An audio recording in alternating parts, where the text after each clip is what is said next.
નમસ્કાર દર્શક મિત્રો, આપ જોઈ રહ્યા છો દીવ 24/7 ન્યૂઝ। તો જોઈએ આજના મુખ્ય સમાચાર ઉનાથી અમારા સંવાદદાતા આહિર કાળુભાઈ સાથે।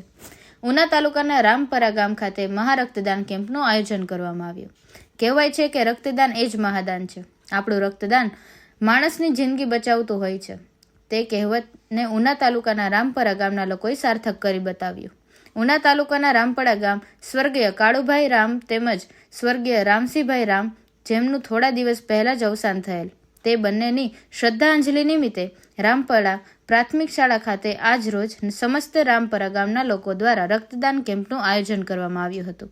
આ રક્તદાન camp Shri Ram blood centre bank પોરબંદરના સહયોગથી કરવામાં આવ્યું હતું, જેમાં રામપરા ગામના ભાઈઓ બહેનો તેમજ આજુબાજુના ગામના લોકો દ્વારા બ્લડ ડોનેટ કરવામાં આવ્યું, જેમાં 40 જેટલી બોટલોનું રક્તદાન કરેલ તેમજ બ્લડ ડોનેટ કરનારને તમામ બ્લડ બેંક દ્વારા પ્રમાણપત્ર એનાયત કરવામાં આવ્યા હતા।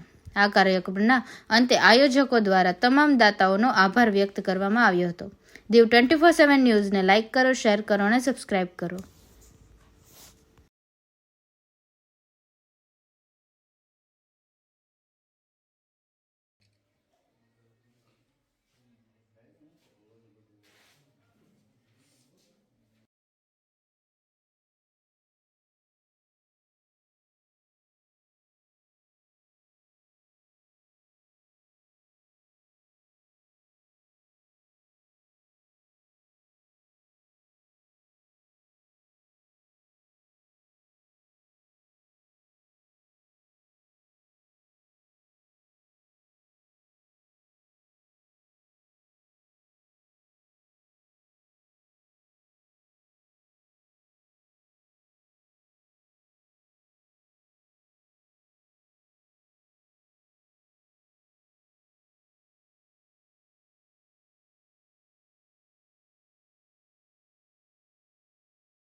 મારું નામ રામ હરિભાઈ બચુભાઈ, ગામ રામપરા।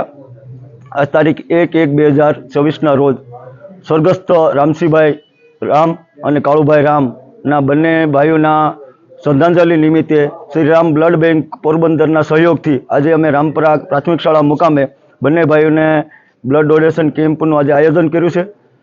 એમાં વધુ પ્રમાણમાં ભાઈઓ તથા બહેનોએ બ્લડ ડોનેટ કરેલું છે। અમારા નાના એવા રામપરા ગામની અંદર બે ભયંકર જુવાન અકસ્માતે મૃત્યુ થયા છે। તો અમારા ગામની અંદર પોરબંદરના શ્રીરામ બ્લડ સેન્ટર બેંક તરફથી બ્લડ ડોનેશનનો કેમ્પ રાખેલો છે, જેના અનુસંધાને અમારા ગામમાંથી ભારે માત્રામાં બ્લડનું અત્યારે ડોનેટ કરે છે। તો એ આ બંને ભાઈઓ રામસિંહભાઈ અને કાળુભાઈ બેયના શ્રદ્ધાંજલિ રૂપે આ કેમ્પનું આયોજન કરેલ છે। તો એમાં અમારા ગામના અને આજુબાજુના લોકોએ પણ અમને સહયોગ જબરજસ્ત આપેલો છે, જેના શ્રદ્ધાંજલિ રૂપે આપેલું છે।